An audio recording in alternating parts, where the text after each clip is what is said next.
ശ്രീധരൻ ബി.ജെ.പിക്ക് പുറത്തുള്ള വോട്ടുകൾ സമാഹരിക്കാൻ പ്രാപ്തനായിട്ടുള്ള ആളാണ്. 50,220 വോട്ടുകൾ. അതായത് ബി.ജെ.പിയുടെ ബെസ്റ്റ് എവർ സംഖ്യയാണത്. 35.34% വോട്ടുകൾ എന്ന് പറഞ്ഞാൽ അത് ബി.ജെ.പിക്ക് സമാഹരിക്കാൻ കഴിയുന്നതിനോ അപ്പുറത്ത് ഈ ശ്രീധരന്റെ കരിസ്മയ്ക്ക് കിട്ടിയ വോട്ട് കൂടിയാണ്. ഒരു 5,000-6,000 വോട്ട് നമ്മൾ അല്ലെങ്കിൽ ഒരു പക്ഷേ ഒരു 10,000 വോട്ട് ആ രീതിയിൽ വകവെച്ചാൽ ശ്രീകൃഷ്ണകുമാർ ഒരു സാധാരണ ബി.ജെ.പി നേതാവ് എന്ന അതിനെ ഒരു സെക്കൻഡ് ഞാൻ അങ്ങേലേക്ക് വരാം. അപ്പൊ നമ്മൾ അതിനെ മൈനസ് ചെയ്താൽ വി രാജേഷ് എങ്ങനെയാണ് ഒരു വിജയത്തിലേക്ക് പോകാൻ കഴിയുക? നിങ്ങളെ സംബന്ധിച്ച് 2016 2011 കണക്കെടുത്ത് നോക്കിക്കഴിഞ്ഞാൽ അങ്ങനെ ഒരു ഇപ്പൊ കഴിഞ്ഞ തവണത്തെ ശ്രീധരന്റെ സ്ഥാനാർത്ഥിത്വം കൊണ്ടുണ്ടാവുന്ന ഒരു മേൽക്കൈക്ക് അല്ലെങ്കിൽ ഒരു അഡ്വാൻറ്റേജിന് തക്കതായ ഒരു രാഷ്ട്രീയ അടിത്തറ അവിടെ ഉണ്ടോ? ശ്രീധരൻ സാറിന് ചെയ്ത ഒരു വോട്ട് പോലും കൃഷ്ണകുമാറിന് കുറയുകയില്ല. ആ താമര അടയാളത്തിൽ വോട്ട് ചെയ്യാൻ മനസ്സുള്ളവരാണ്, അല്ലെങ്കിൽ മടിയില്ലാത്തവരാണ് വോട്ട് ചെയ്തത്. ശ്രീധരൻ സാറിന് തന്നെയാണ് അവിടുത്തെ വികസന പദ്ധതികൾക്ക് നേതൃത്വം കൊടുക്കാൻ പോകുന്നത് എന്ന് അദ്ദേഹവും കൃഷ്ണകുമാറും ബി.ജെ.പിയും തുറന്നു പറഞ്ഞിട്ടുണ്ട്.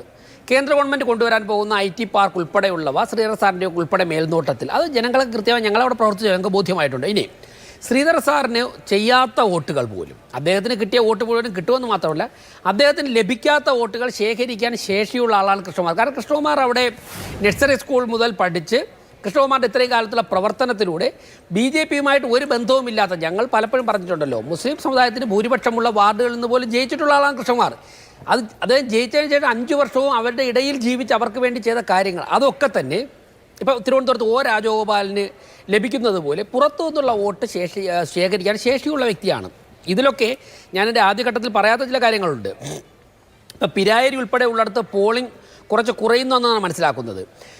മുസ്ലിം സമുദായത്തിൽപ്പെട്ട ജനങ്ങളെ CPM പത്രപരസ്യം കൊടുത്തും അതോടൊപ്പം തന്നെ UDFൻ്റെ ഒരു അമിതമായിട്ടുള്ള ഇടപെടലും കൂടി കൊണ്ട് വോട്ട് ബാങ്കായിട്ട് ഞങ്ങളെ ഉപയോഗിക്കുന്നു എന്നുള്ളൊരു ചിന്ത മുസ്ലിം സമുദായത്തിൽപ്പെട്ട ജനവിഭാഗങ്ങളുടെ ഇടയിൽ വളരെ നന്നായിട്ട് ഒരു വിഭാഗം ജനങ്ങളുടെ ഇടയിൽ, എല്ലാവരുടെ ഇടയിൽ ഞാൻ പറയുന്നില്ല, ഉണ്ടായിട്ടുണ്ട്.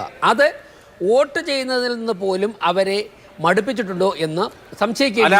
ഇതിപ്പോ ശ്രീ രാജേഷ്, ഇപ്പോ പിരായിരിയിൽ ശതമാനം കുറഞ്ഞു എന്നുള്ളത് ശരിയാണ്. പക്ഷെ ആരാണ് വോട്ട് ചെയ്യാത്തതെന്ന് നമുക്കിപ്പോ വിട്ടിരുന്ന് പറയാൻ കഴിയുമോ? ഇപ്പോ രണ്ട് വശത്തു നിന്നും ആകാം. ഇപ്പോൾ UDFന്റെ വോട്ട്, പിരായിരിയിൽ വോട്ടിംഗ് ശതമാനം കുറഞ്ഞു എന്നുള്ളത് കൊണ്ട് അവിടെ കൂടുതലുള്ള അല്ലെങ്കിൽ അവിടെ ഭൂരിപക്ഷമുള്ള UDFന്റെ തന്നെ വോട്ട് കുറയണമെന്നില്ലല്ലോ. അവിടെ രണ്ട് കാര്യങ്ങൾ വന്നിട്ടുണ്ട് അഭിലാഷേ. ഞാൻ പറഞ്ഞ ഈ ഒരു വിഭാഗം ജനങ്ങളെ വോട്ട് ബാങ്കായിട്ട് മാത്രം രണ്ട് മുന്നണികളും ഉപയോഗിക്കുന്നുള്ളൊരു ഫീൽ അവിടെ വന്നിട്ടുണ്ട് പാലക്കാട്. ഈ പാലക്കാട് തെരഞ്ഞെടുപ്പിന് ശേഷം എനിക്ക് മനസ്സിലായ മറ്റൊരു കാര്യമുണ്ട്. അപകടകരമായ ഒരു രാഷ്ട്രീയത്തിലേക്ക് ഒരു ഘട്ടത്തിലേക്ക് UDF രാഷ്ട്രീയം പോകുന്നത് പാലക്കാട് മുതൽ കാസർഗോഡ് വരെ. ഞാൻ ഇതുവരെ ഒരു ചർച്ചയിലും പറഞ്ഞിട്ടില്ല.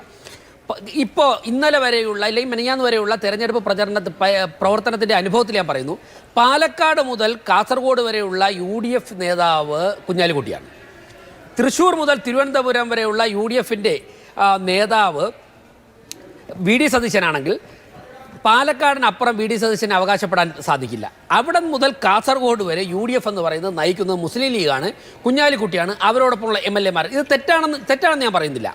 മറ്റൊന്നുകൂടി ഞങ്ങൾ കണ്ടെത്തിയത്, അത് ഞാൻ കഴിഞ്ഞ ദിവസം അവസാനം കൊട്ടിക്കലാശിൻ്റെ തലേദിവസം റിപ്പോർട്ടർ ചാനൽ പാലക്കാട് തന്നെ പറഞ്ഞിരുന്നു, BJP പ്രിൻസിപ്പൽ ഒപ്പോണൻ്റ് ആകുന്ന സ്ഥലങ്ങളിൽ, അത് പാലക്കാട് മാത്രമല്ല കേരളത്തിൽ എവിടെയായാലും, പഞ്ചായത്തിലാവട്ടെ, കോർപ്പറേഷൻ, മുനിസിപ്പാലിറ്റി ആവട്ടെ, അസംബ്ലി ആവട്ടെ, പാർലമെൻ്റ് ആവട്ടെ, BJP പ്രിൻസിപ്പൽ ഒപ്പോണൻ്റ് ആകുന്ന സ്ഥലങ്ങളിൽ ലീഗ് ഉൾപ്പെടെ ഉള്ള സംഘടനകൾ, അതിൽ ലീഗ് വരുന്നതിൽ ഞങ്ങൾ അപകടം കാണുന്നില്ല. കാരണം അതൊരു ജനാധിപത്യ സംവിധാനത്തിൽ പ്രവർത്തിക്കുന്ന രാഷ്ട്രീയ പാർട്ടിയാണ്, അവർക്ക് പ്രവർത്തിക്കാൻ ജനങ്ങളുടെ അംഗീകാരം വാങ്ങുന്ന പാർട്ടിയാണ്. പക്ഷേ എക്സ്ട്രീമിസ്റ്റ് മുസ്ലിം ഓർഗനൈസേഷൻസ്, പോപ്പുലർ ഫ്രണ്ട് നിരോധിക്കുന്നതിന് മുമ്പ് അതിൽ പ്രവർത്തിച്ച പ്രവർത്തകർ, SDPI, അതുപോലെ തന്നെ മറ്റുള്ള ഈ കുറേ ഉപഗ്രഹങ്ങളുണ്ടല്ലോ, ജമാഅത്ത് ഇസ്ലാമി, PDP എന്നൊക്കെ പറഞ്ഞിട്ട്, ഇതൊക്കെ കൂടി അതിൻ്റെ ഓപ്പോസിറ്റായിട്ട് വരുന്നു. അപ്പോൾ കോൺഗ്രസിൻ്റെ സ്ഥാനാർത്ഥി പാലക്കാട് ഒന്ന് നോമിനേഷൻ കൊടുത്തിട്ട് നിന്നു കൊടുത്താൽ മതി.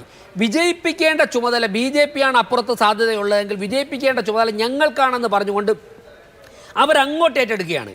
കോൺഗ്രസിൻ്റെ നേതാക്കന്മാരെയും പ്രവർത്തകരെയും അപ്രസക്തമാക്കുന്ന തലത്തിൽ കേരളത്തിൻ്റെ എല്ലാ ഭാഗത്തു നിന്നും ഈ പോപ്പുലർ ഫ്രണ്ട്, PDP കക്ഷികളൊക്കെ തന്നെ ഇവിടെ പാലക്കാട് വരുന്നു.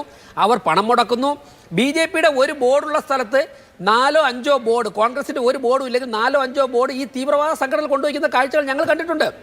BJP ഒരു നോട്ടീസ് ഇറക്കുമ്പോൾ 4 നോട്ടീസ് ഇത് കോൺഗ്രസ് അല്ലൂരും അറിയുന്നില്ല, UDFൻ്റെ പേര് വെച്ചിട്ട് ഇവർ ഇറക്കുകയാണ്. ഈ രാഷ്ട്രീയം, ഈ UDF രാഷ്ട്രീയം എങ്ങോട്ടാണ് പോകുന്നത് എന്ന് UDFൻ്റെ പ്രവർത്തകർ, കോൺഗ്രസിൻ്റെ പ്രവർത്തകർ ചിന്തിക്കണം.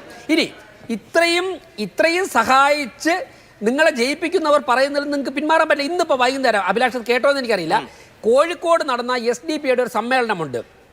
ആ സമ്മേളനം ഇന്നാണ് അവസാനിച്ചത്. പിന്നെ 6 മണിക്ക് പോളിംഗ് കഴിഞ്ഞ ഉടൻ തന്നെ അവരൊരു പത്രസമ്മേളനം നടത്തി. അവർ പറഞ്ഞെന്താണ്, കഴിഞ്ഞ പാർലമെന്റ് തെരഞ്ഞെടുപ്പിൽ ഞങ്ങൾ UDFുമായി ചർച്ച നടത്തിയിട്ടുണ്ട്.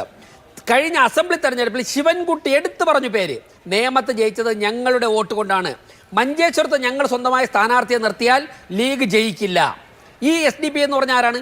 പോപ്പുലർ ഫ്രണ്ടിനെ നിരോധിച്ച് അവരുടെ മെയിൻ സ്ട്രീം നേതാക്കന്മാരെയൊക്കെ തന്നെ ജയിലിലടച്ചെങ്കിൽ അവരുടെ അണികളൊക്കെ തന്നെ SDP-യിലേക്ക് ചേർന്നിട്ടുണ്ട്. കുറേ UDFിലും പോയിട്ടുണ്ട്, കുറേ CPM-ലും പോയിട്ടുണ്ട്, ബാക്കിയെല്ലാം SDP-യിൽ ചേർന്നു. ആ SDP-ക്കാരാണ് പറയുന്നത് ഞങ്ങൾ UDFുമായി പാർലമെന്റിൽ ചർച്ച നടത്തിയെന്ന്.